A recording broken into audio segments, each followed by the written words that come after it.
All right, welcome back to the Soul Hustle Summit series. And it is, again, an honor and a privilege to introduce my next incredible speaker. So, this is Mike Zeller. Mike is known as a top entrepreneur, mentor to coaches for e commerce and entrepreneurs.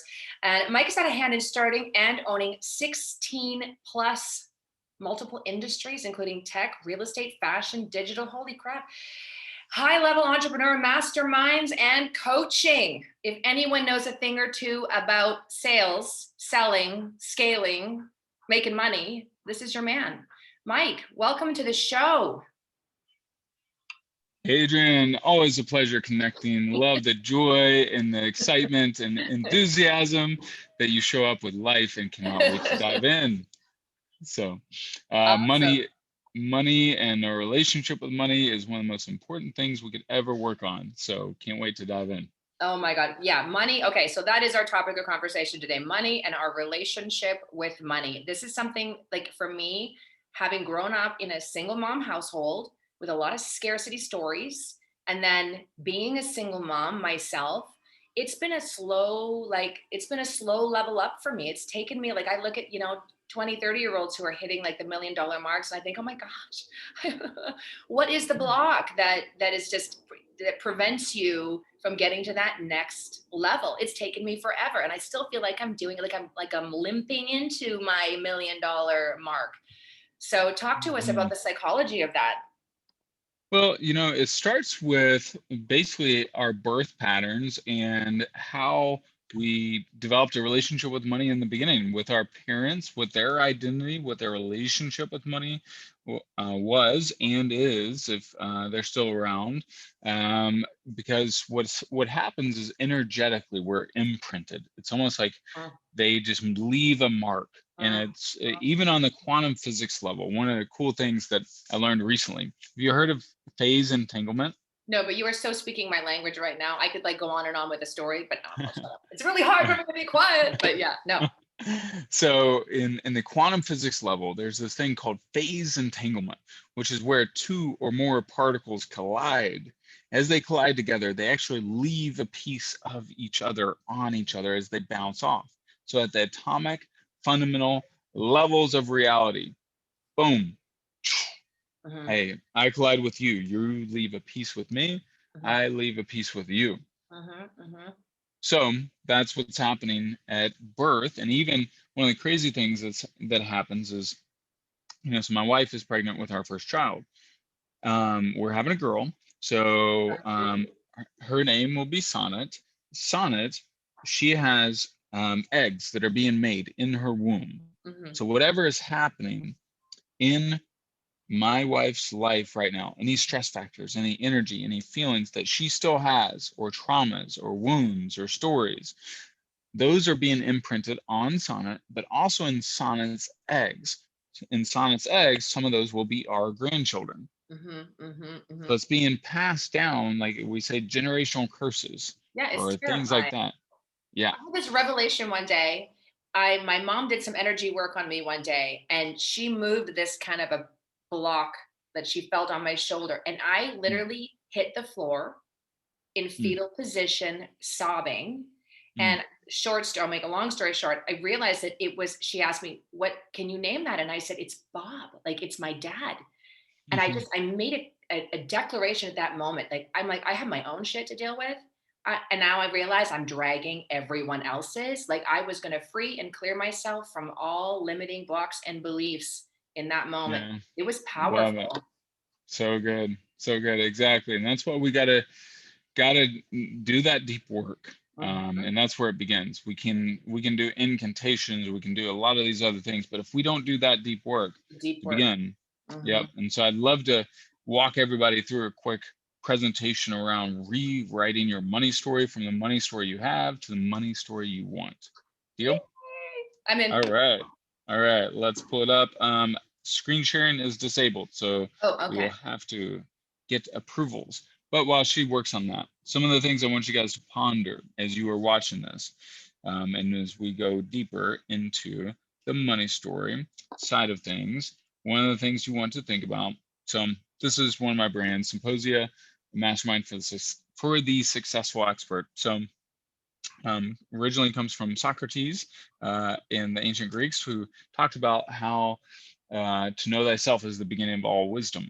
So hence why we're going, and they used to have symposias or masterminds gatherings where they share ideas, and they would experience what we talked about, this thing called phase entanglement, where they're bouncing off of each other and ideas would explode. So we've already talked about rewriting your money story. First, we have to cleanse. One of the first things we got to do is cleanse our mind, our identity, our energy from the money story that we have if we have some trauma. For example, I grew up in a middle class American household. My dad was a German immigrant with an 8th grade education. My mom was a school teacher, grew up on a farm, reasonably, I wouldn't say poor, but definitely like lower middle class, I would say. And our money story, ultimately, if you think about it, it's compilation of the stories and emotions we experience, those moments when we felt lack or scarcity, what we interpreted those things to mean, what we internalized, the beliefs we accepted, both consciously, subconsciously, and then all the other experiences that we had of wealth or lack thereof, or scarcity, the haves and the have-nots, what it takes, to rich people have to be crooked to get what they attain, or do you have to work hard and some people in life just never get a break, or things like that, those beliefs that we internalize. There's also a host of common beliefs that I would say are very common in the middle class mindset. First, Adrian, I want to see if you can answer some of these for Okay. me. All right. Put me on the hot seat. That's right. If you want a job done right, what do you do? If I want a job done right, Uh-huh. I outsource. Well, now you're thinking like an entrepreneur, but in the middle class mindset, I if do you want it to, myself. that's right. That was a trick Save. question. No, you're messing me up. What about this? Save blank for a blank day. Save money for a rainy day. Mm-hmm. Yep, save a little money for a rainy day. Third one, it's improper to ask people how much money they make, right? Like Right. growing up, that was considered very, very improper. Another thing is money doesn't grow on what? Trees. But what is money made out of? Paper. What is Paper. paper? Ching, ching, ching goes the money tree. So I protest. Yes, right? So you think like these are all mantras and myths that are perpetuated around money. And then the other thing is work hard, save some money, and one day you'll be able to retire. That's almost the industrial age paradigm of like factory guy versus, and I call that the middle class money mindset. So you think of some of the key questions. What was your family's relationship with money like growing up? What were the unconscious beliefs around money and how one obtains it? Traumas, wounds, stories, experiences around money. What are those? What other unconscious agreements were made around money and how you obtain it that may still be lingering there? I've met people that had massive audiences, massive brands, but they ultimately still had almost the exact same take-home pay every single year, or they stayed within a range because their identity hadn't shifted. Our identity is like a container. If I have a 12-ounce glass of water and I pour a bucket of water into that 12-ounce glass, there's only 12 ounces of water that are remaining in that glass because that's all that container could hold. But if I shift, I create a new identity, new, more powerful identity. That 12-ounce glass goes to a 5-gallon bucket. Now I'll pour a bucket of water in there. It's not totally full, but it can contain and hold so much more. It can hold a bucket of water at that point. So same thing. That's why we got to before we ever have massive shifts and we're able to hold on to the money as well in terms of receive and earn and keep some of the money as our business or income grows, we have to work on our identity. Our identity precedes our destiny. What I found, it's kind of like we've all heard the stats of like lottery winners. Lottery winners, 3.5 years after they make their millions, they're bankrupt and they've been sued 57 times and all these things back in the trailer park, whatever it is, because their identity usually didn't change. Like I've read some absolutely crazy stories of losing their wife, the grandpa gets shot, this and this and this, like crazy family drama, gets lawsuits from 37 different people, whatever, because their identity was still back in that old trailer park identity, let's call it. So middle class, so there's frameworks of how we think differently about money. Middle class, you trade time for money versus wealthy and abundant. You use money to buy back time. Why do the wealthy hire drivers? Why do they hire staff? Why do they fly first class or fly private? They're buying back time. Also, they see how they use time. They use time to create value versus the thing that's valuable in the middle class is you got an hourly salary or things like that. You're valuing your time based on the per hour. Also, the middle class, it's DIY, do it yourself, doer versus decider. The wealthy, you want to think about, hey, what are the strategic decisions? If you think of a butler, an old British TV show, and it's like the British guy is a very wealthy dude. The butler comes in to ask not for the guy to do something, but to make decisions. He's like, Mr. Smith, John is on this phone. He wants to know if you can have dinner or do this or what your decision is on this business deal. He's looking for decisions. And us, even in our own journey, yours and mine, as we shift, our decisions are going to become more and more and more valuable, and shifting out of the doing to more of decisions or more of a deciding role. Thoughts on that before I continue on? Yeah, that's so huge. I think, okay, the only thing that comes to mind for me, and I'm sure you're going to go down this path, is people might say, okay, in theory, yes, I get it, but how do you really reveal and access the trauma at the level that it happened so you can finally shift or clear?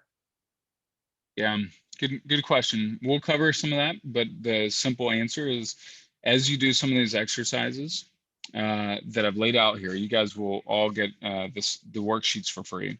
But as you do some of the exercises, I want you to pay attention to where blocks come up, where identity shifts need to happen. Like, for example, if you feel in lack of scarcity, one of the shifts I love to guide my clients through is, if I feel scarce, then what I need to do is shift from scarcity to gratitude.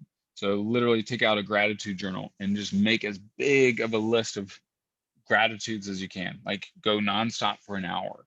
Mm-hmm. And write down the smallest things. I have air to breathe. I have water. Like, Mm-hmm. hey, there's other people in the world that fight for water. Look, there's evidence that the world is abundant. Water Mm-hmm. is plentiful where most 99% of the industrialized world lives, right? So you start looking for evidence, looking for progress, because our minds, if we're in the scarcity mindset, that means we're programmed to be looking for lack. So Mm-hmm. how do you shift that? You shift your attention, you shift your focus. So that's one that's, and then if you have wiring, like I did a meditation, I have a Claim Your Power meditation on my YouTube channel. And it's a process I've guided hundreds of people through in the last year.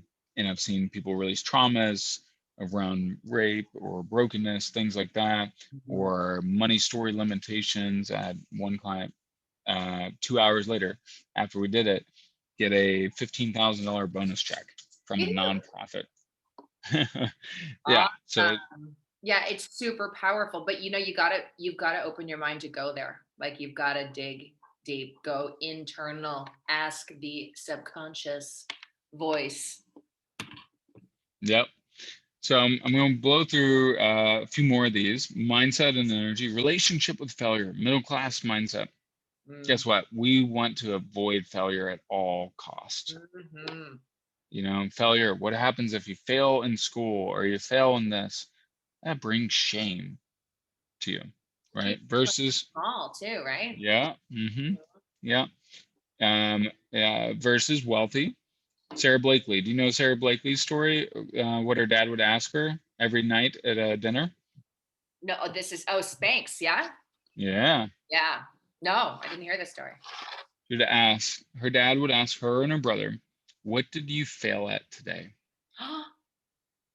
Hmm. So instead of the opposite, middle class mindset, don't get bad grades, don't fail, do this, do that, don't bring embarrassment, only do things that you're good at, whatever. Yeah. Her dad was encouraging her to fail Yeah. Go and to, seeing failure as learning. yeah.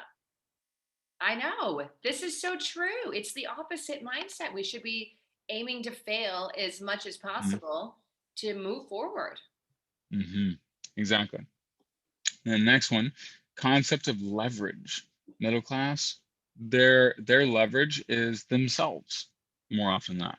Wealthy and abundant, they're thinking real estate. How can I leverage other people's money to buy properties, to do certain things, to put together deals? How can I leverage other people's skill sets, other people's networks, other people's relationships, and bring value? It's not just using, it's leading with giving, but leverage is you create more value together than apart. Mindset and self-talk, like heavily focus it. I've been privileged to be around a lot of wealthy people as well, and man, their mindset and their self-talk they don't say I can't do something or I would love to. They say I'm going to. I would love to is really a subtle command to say I want to but I can't. So they're speaking over their life what they want to create, because our words are our commands, which goes to the next little section down here. Money talk's very different. They're also very comfortable. I heard a story of Ty Lopez, um, famous kind of internet entrepreneur, actually e-commerce entrepreneur as well. He goes to have dinner with Steve Ballmer. You know who Steve Ballmer is, by any chance? No. So former CEO of Microsoft and one of the co-founders of Microsoft. So worth billions of dollars, right? He bought the Los Angeles Clippers about 4 or 5 years ago for they were on the market for $1.1 billion. And he said, you know what, guys, Mr. NBA, I will give you guys $2 billion and close in 30 days as long as you don't do a bidding war. So he paid $900,000 more than, or $900 million more than they were actually on the market for, because he wanted to own the team. So they're out for dinner, very first time meeting. And Steve says to Ty, so Ty, how much do these internet entrepreneurs make? Like, how much do you make a year? Totally inappropriate question for your first time at dinner in the middle class mindset. Yeah. And Ty, he was caught off guard, because he's not at Steve's level. I mean, he's very successful, but not at Steve's level. He said, you know what? He kind of brushed it off a little bit, but he was like, he told the audience at the time, like, I was making like 50 million a year, and in terms of gross and all that. And he's like, I didn't want to tell him that because he was so much higher than he was, but that's just the nature. There's comfort around that. Next part. Yeah. Yeah, it's pretty crazy. So the next part is also there's a greater comfort around investing in themselves. One time I told my mom I was going to another Tony Robbins event, and she's like, well, I can motivate you, just come work with me. And I'm like, my mom's definitely got a strong middle class mindset. And versus me going to Tony Robbins, I'm like, I'm going to shift and change my life dramatically at that event. And I paid Tony a lot of money, like multiple hundreds of thousands of dollars. But the hyper intentional, what happened is, because I was hyper intentional in building relationships, my whole relationship pool shifted dramatically. And now my relationship pool pulled me up. It's like if I could reverse gravity and it pulls me up. That's the nature of the people you spend the most time with. If they are playing at a higher level, now they can pull you up instead of down. So then another thing that I've taught a lot of people to do, and I do myself with my wife, is like, we went to a really luxurious hotel in Ireland. It's one of the top 5 hotels in Europe, and it's like $1,100 a night. We didn't stay. I wasn't ready to stay there yet, but we put ourselves in the environment because we wanted to feel wealthy and opulent. We went out of our way to drive through this town, had one of those British high tea things. They're like $110 a person per, this like 3-hour lunch. But we put ourselves in that environment to shift our energetic state. So, we've done it even, hey, go to the fanciest place we can find to have a tea or have a cocktail. You don't have to have a $200 dinner, but you can go and put yourself in those environments. Go and test drive your dream car. Envision, to feel and experience it and get comfortable with it. Because then, again, our identity precedes our destiny. So if our reality is here, our identity is over here. What's going to happen? Our identity is going to pull this closer. If our identity is right here and our reality is over here, the lottery winner or the pro athlete, most pro athletes return back. Same thing. So that's how important that is. Anything you want to add there before I move on to the next one? Yeah, of course. Hello. So the thing that they talk about in law of attraction, for instance, is like put yourself in the situation. But the double-edged sword of that is if you are asking something that feels super unattainable, like you've got to bridge the gap, otherwise you end up creating wanting instead of getting. How do you kind of find that balance? Well, I think you continually work on the identity and then shift. Part of the identity is shifting into gratitude so that Right. you feel into it. You think That you have God, the before. universe, yourself, that you already have this, and you start Yeah. feeling into it. Yeah. Literally, it catches up. So you know what? Back as a young, in my 20s, single mom, I was living in Whistler. I was so broke ass. I was super happy because I was living the ski bum life, and I had my little 6-year-old.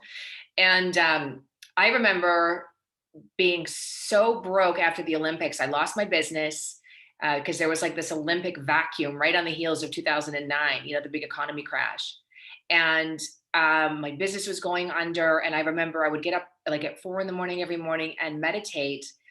And sometimes all I could do was say, in this moment right now, I have everything I need. There's nothing I need. I have a roof over my head. I didn't know if I was going to be able to pay the rent, if I was going to get evicted.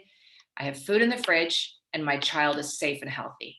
And I would just meditate on that. Like it was all I had. And within 30 days, I did some journaling to myself. Within 30 days, I had a windfall show up out of the blue. It was like a contract during the Olympics that exactly met all my financial needs. Just from staying in that state of, I am not going to be a victim of this anxiety.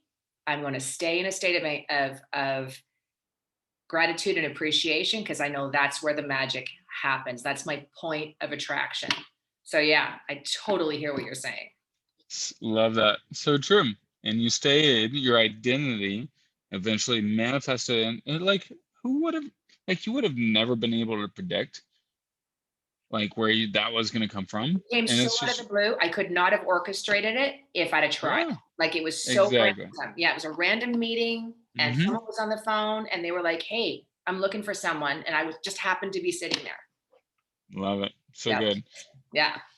And that leads us to also part of the proximity. Part of the law of attraction is proximity. You put yourself in proximity with others, then what happens is back to that phase entanglement side of the physics level, the very basics of matter. You put yourself in proximity because you're playing at a higher vibration. I'm going to shift my spirits and lift. So, and proximity creates momentum because you become more resourceful. Many people are in a lack mentality, and so they're not resourceful when you're in a lack mentality. Okay. Proximity ensures, and if I put myself around enough people consistently, like all the people I pretty much hang out with, they're high level players and they're very resourceful and creative and gifted and high vibrational people. So guess what?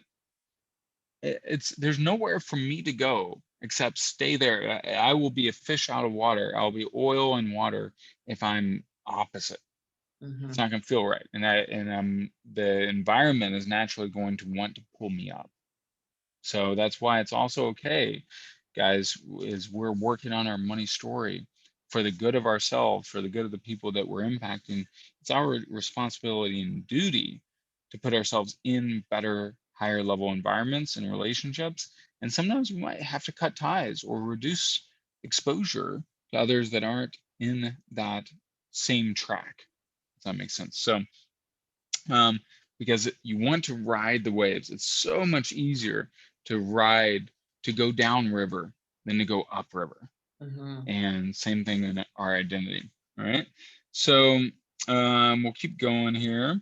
Some of the things, all right, we already broke down some of the abundance mindset shifts that you got to make in regards to time, money, mindset, or relationships. So those are the core categories of shifting from middle class to an abundance mindset.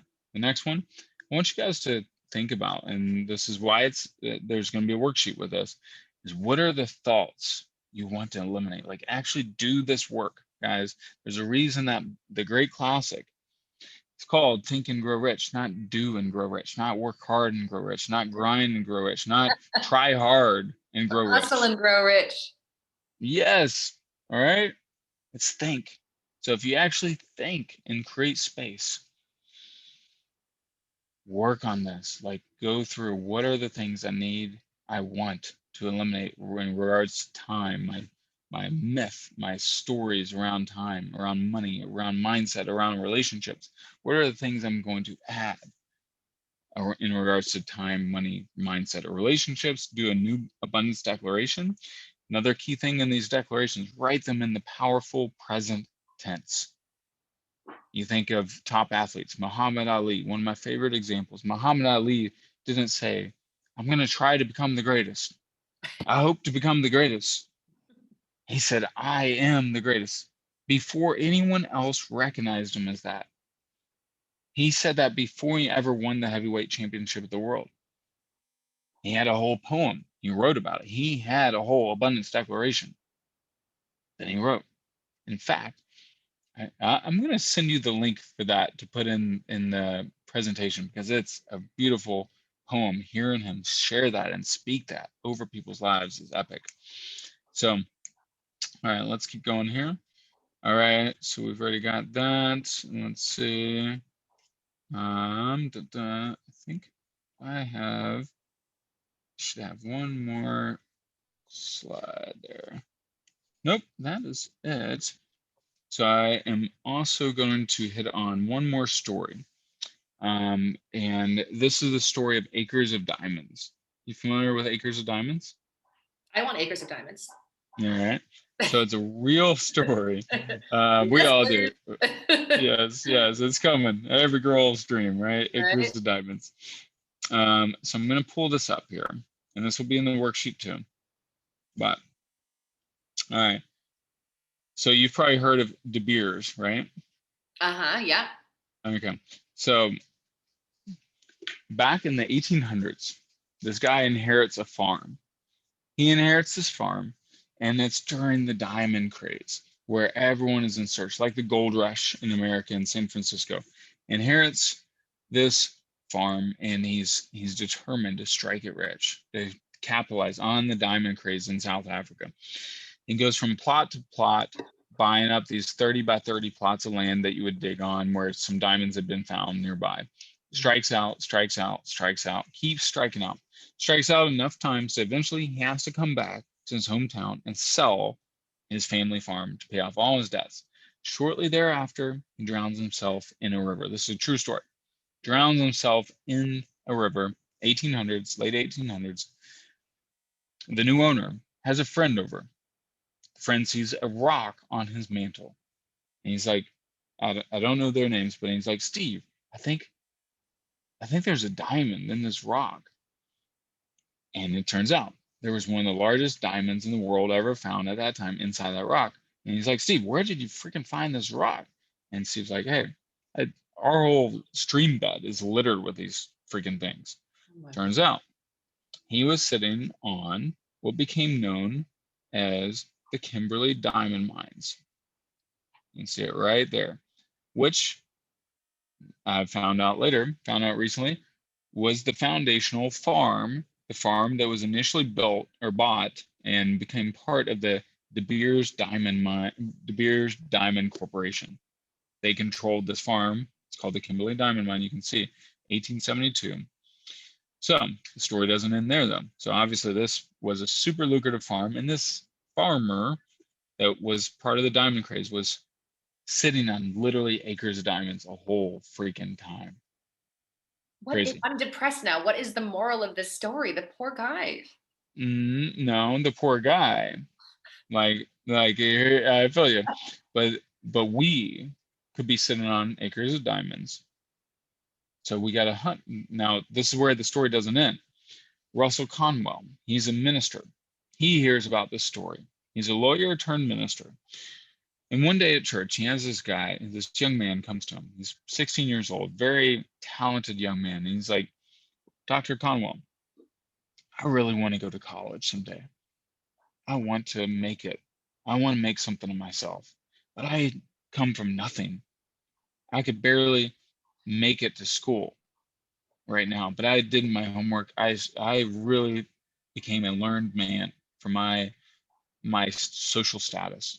But the colleges are only for the rich, which they mostly were. You think of the Ivy League schools and things like that, and the early schools in America, mostly the wealthy. Even now in America today, it's still disproportionately wealthy driven, in college attendance, probably most of the world. Dr. Conwell says, you know what? That's a problem. I want to solve that. I want to make a university for worthy individuals that come from a less privileged background. And then he learns about the story of acres of diamonds, and he starts telling it to his congregation and shares the story to others. Soon enough, people started saying, Dr. Conwell, I'd love for you to come and speak and tell us about these acres of diamonds. Dr. Conwell decides, hey, you know what? Anytime I tell the story, any offerings I collect from that, I'm going to put in my university fund for the poor, University for the Poor. All right. He ends up doing this talk 6,000 times. He ends up raising over $6 million. Again, this is late 1800s, early 1900s. And he founds Temple University in Philadelphia, fairly prominent university in America. And I don't know what the equivalent of $6 million in that time period would be worth, but probably $500 million is my initial guess. So he ends up funding and founding a university because of this moral of the story of acres of diamonds. He found the levers, he found the opportunities that were always there. All of us have opportunities. It's just our eyes open to the opportunities beneath our feet. I think the moral of that story is we are the acres of diamonds, and there's diamonds to be mined inside of us. You're sitting on it. You are it. You just got to open yourself up to your genius zone. Yeah. 100%. Yep. I love it. I'm with you. I love it. I feel bad for the guy that drowned himself in the river, though. That would suck. That is like karma, bad karma. Yes, yes. But you know what? That's what bad karma is. It's wrong thinking, And if you're a follower of Christ, then sin is separation from God. Like, it's just wrong thinking. And the same law of attraction, it's the same thing. It's just, how are you perceiving your reality? That is just a lie. It's a lie. So I love it. Awesome. Yes. Okay. So tell us the actual goods that you are going to give, because you are a giver, Mike. I know you are. Yes. So good question. So everybody is going to get membership to my Zone of Genius course, which ultimately is a $500 value, and frankly, it's typically what my clients have paid me 15 grand or more to figure out. And it's basically when you go through this course, when you go through the program and do the work, do the think and grow rich part, right? You will have the greatest accumulation of clues about who on earth you are and how on earth you're meant to build your unique pathway, build your unique business, it's your unique pathway for purpose, fulfillment, and impact, I as love well as it. prosperity. So you'll go through 5 different personality tests, including wealth dynamics, which shows your unique pathway for building wealth and your key relationships. 3rd stage, your unique life experiences. In the 4th stage, your values and passions. Then after you accumulate all these things, you'll come up with your USPs, your unfair advantages, your power positioning statements, and even your $1,000 and $10,000 an hour activities. It's one of my favorite, most powerful exercises I've seen to date. And anyone that goes through it, I've seen dramatic results, because clarity precedes conviction. When we have greater clarity, we can lead and speak and move forward in our lives with greater and deeper conviction. When we have greater conviction, we can then step forward with greater confidence, which leads to more courage, which leads to the 5th C, which is commitment. Our commitment expands as we step forward with more courage. Mike, we need to make this a movement. You know what? I'm going to offer anybody who wants to take the course, grab the course, do the course, and let's workshop it in the Facebook group while everybody's doing it. That would be amazing. Beautiful. Beautiful. Would I love that. volunteer to facilitate that because I want to go through it myself, and it's more fun and more like enriching when you do it in a group, I think. Yeah, it would be epic. And then one other thing I would mention is like the Zone of Genius side. It's frankly mind blowing when you go through it all the way. And then what happens is elements and pieces unpack in the coming days and the coming months as well. But then the next piece I want to add is, if you want to go deeper on the Zone of Genius, or sorry, the money story side, I'm doing a whole money story challenge later in March. I would love for you guys to be a part of, and I'll pop the link in. It's only, I don't have a discount code for it right now, but it's only $5. So you guys can join, and you get like $50 worth of books for free as part of that, like Think and Grow Rich and Science of Getting Rich, Acres of Diamonds, all these classics. Amazing. So it'll be absolutely epic. So generous. Thanks, Mike.